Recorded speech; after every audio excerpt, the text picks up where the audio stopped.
Officers coaching academy के YouTube channel में आपका बहुत बहुत स्वागत है। आज की जो क्लास में हम बात करेंगे वो ये बात करेंगे कि एनसीईआरटी हमको कौन सी पढ़नी है। एनसीईआरटी में कौन सी एनसीईआरटी ऐसी होती हैं जो हम यूपीएससी में पढ़ी जाती हैं, कौन सी एनसीईआरटी हमको स्किप करनी होती है।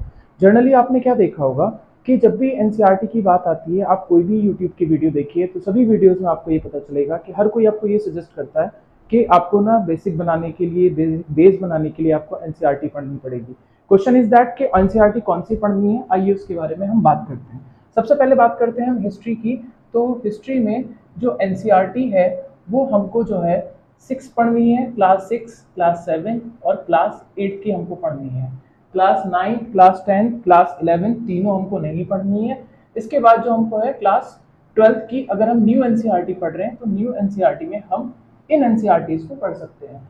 अगर क्लास 11 की अगर आपको एनसीईआरटी ओल्ड पढ़नी है तो आप ओल्ड पढ़ सकते हैं। न्यू एनसीईआरटी में सिर्फ यही आप एनसीईआरटीज पढ़ेंगे, क्योंकि क्लास 9th में, क्लास 10th में, क्लास 11th में वर्ल्ड हिस्ट्री के बारे में दिया हुआ है, जो कि प्रीलिम्स में और मेंस में इसमें कोई क्वेश्चंस आपके जो है वो जीएस में, जीएस1 में या आपके प्रीलिम्स में क्वेश्चंस नहीं पूछे जाते। क्वेश्चंस ऑप्शनल वालों के लिए पूछे जाते हैं। तो जो लोग ऑप्शनल सब्जेक्ट जिनका हिस्ट्री है तो वो इस एनसीईआरटी को पढ़ सकते हैं। अदरवाइज बाकी जो नॉर्मल स्टूडेंट है जिनका ऑप्शनल कुछ और है वो इसको जो है ना वो स्किप कर सकते हैं। दूसरी बात करते हैं हम किसकी, ज्योग्राफी की बात करते हैं। ज्योग्राफी में जो class 6, class 7, class 8, class 9, 10th, 11th and 12th सारी एनसीईआरटी बहुत ही ज्यादा इंपॉर्टेंट है। अगर आप न्यू एनसीईआरटी पढ़ रहे हैं तो सभी एनसीईआरटी को आप पढ़ सकते हैं।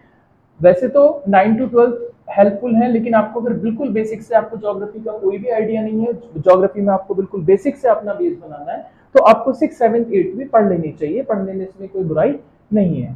नेक्स्ट बात करते हैं economics.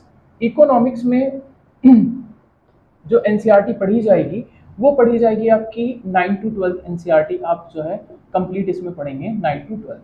In the same way अगर हम पॉलिटिकल साइंस की बात करते हैं तो पॉलिटिकल साइंस में आपको जो एनसीईआरटी पढ़नी है वो भी आप 9 to 12 पढ़िएगा। 9 to 12 इसमें जो एनसीईआरटी में जो 9 to 12 में पॉलिटिकल साइंस में जो 11th क्लास की एनसीईआरटी है एक्सट्रीमली इंपॉर्टेंट, क्योंकि जो इसमें कॉन्स्टिट्यूशन का पूरा पार्ट गिवन है, इसलिए क्लास 11 की जो पार्ट 1 एनसीईआरटी है वो बहुत ज़्यादा इंपॉर्टेंट है। क्लास 12 की अगर बात करें तो इंडिया आफ्टर इंडिपेंडेंस जो आपकी हिस्ट्री है उसमें कंप्लीट पॉलिटिकल साइंस उसमें दिया हुआ है। पॉलिटिकल साइंस में सेकंड पार्ट इसका कंटेम्प्रेरी वर्ल्ड पॉलिटिक्स है। तो एनसीईआरटी जो अगर आपको पढ़नी है तो एनसीईआरटी आप इस वे में पढ़िएगा। आपको ये पता होना चाहिए कि कौन सी एनसीईआरटी हमको कहाँ पर, किस पेपर में, किस जगह पर हेल्प करेगी, राइट?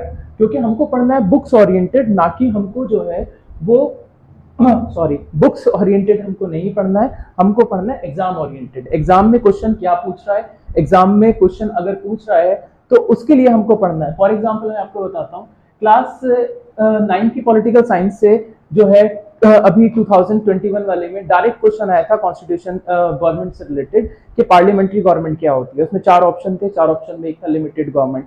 तो लिमिटेड गवर्नमेंट जो है वो क्लास 9 से डायरेक्टली क्वेश्चन आया हुआ था। In the same way geography की क्लास 7 की एनसीईआरटी है जिसमें जो ना वाटर मैनेजमेंट दिया हुआ है, उसमें लिखा हुआ था कि कहाँ पर ज्यादा वाटर मिलता है, रिवर्स में मिलता है, या आपका जो है टेबल दी हुई है उसमें लिखा हुआ है सब कुछ रिवर्स में मिलता है, या अर्थ के नीचे जो वाटर है वो ज्यादा है, या जो ग्लेशियर में है वो ज्यादा है। तो इसलिए हमको एनसीईआरटी पढ़नी होती है, एक तो बेस बनाने के लिए, और दूसरा एनसीईआरटी में यूपीएससी में कभी कभी क्वेश्चन ना डायरेक्टली भी पूछ लिए जाते हैं। तो इसलिए इंपॉर्टेंट है कि आप ये एनसीईआरटी तो इतनी तो आप पढ़ें, उसके बाद ही आप स्टैंडर्ड बुक्स पर आए।